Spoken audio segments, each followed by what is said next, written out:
Is this the face of Anne Boleyn? This iconic portrait, labelled as Anne Boleyn, is one of the most famous portraits associated with Anne. It hangs at Hever Castle in Kent, Anne's childhood home. But is this what Anne Boleyn actually looked like? And is it even her? This portrait is very similar to the many B-pattern portraits labelled as Anne, the most famous being the posthumous Elizabethan portrait that hangs in the National Portrait Gallery. This portrait, however, shows Anne's hands, and she is holding the red Lancastrian rose. Here, Anne is shown wearing a French black hood, trimmed with large pearls, in a black French gown, richly embellished with more pearls and gold ouches. Pearls were obviously the in thing, for a string hung about Anne's neck, alongside a gold-work chain, and a pendant with the initial B, which many historians understand to denote Boleyn. But is this Anne? In 2009, renowned historian Professor Susan James argued that these portraits of Anne were in fact the Dowager Queen Mary Tudor, sister to Henry VIII and wife to Charles Brandon, Duke of Suffolk. The B pendant in this identification would therefore denote Brandon and not Boleyn. Certainly there is a striking similarity between this portrait labelled as Mary and NPG 668. However, recent research on this painting severely complicates this alternative identification, for we now know that this portrait of Mary was created after her death, so the artist wasn't painting Mary from life. So what did Mary Tudor Brandon look like?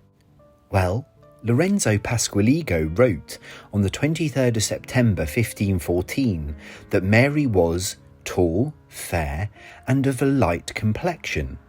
Indeed, all accounts of Mary Tudor by people who saw her state that she had fair hair and pale grey eyes.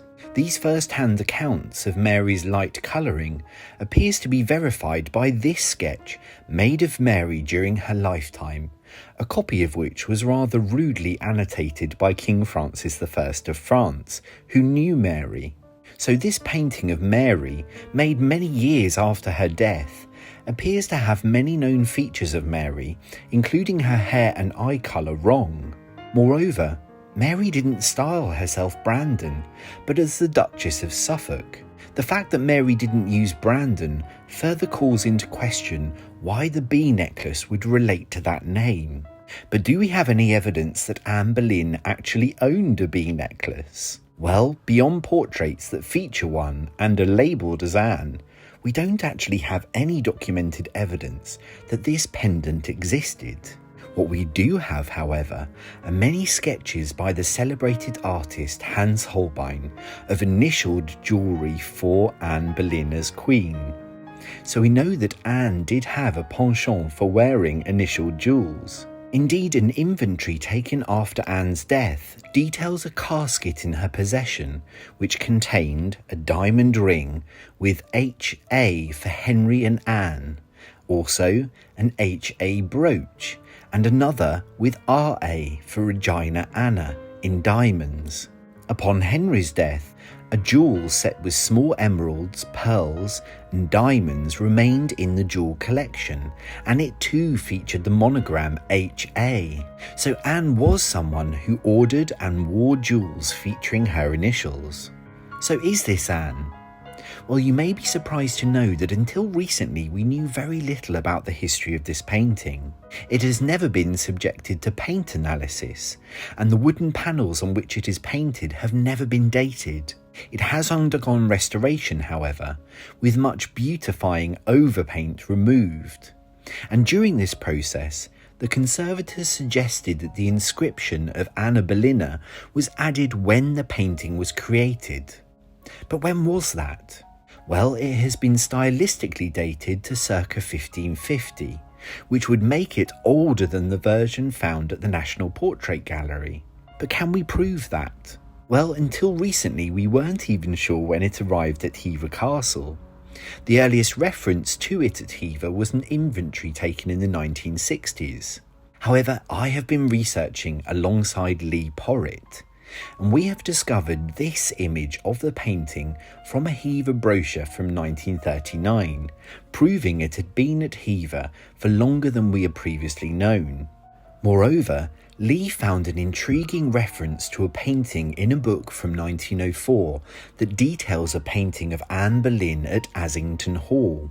In that description, it noted the inscription, Anne Boleyn Ang Regina. Now, in the many years that Lee and I have been studying paintings of Anne Boleyn, we have never found another painting labelled as Anne Boleyn that is also accompanied by Ang Regina, or Queen of England, save for the portrait now at Hever Castle. Is it possible, therefore, that our famous painting came from Assington Hall in Suffolk? Well, tantalisingly, we now believe the Gurdon family who lived at Assington Hall were related to the Boleyns. Only time and more research into auction records will finally solve the riddle. Could our portrait be older than previously thought?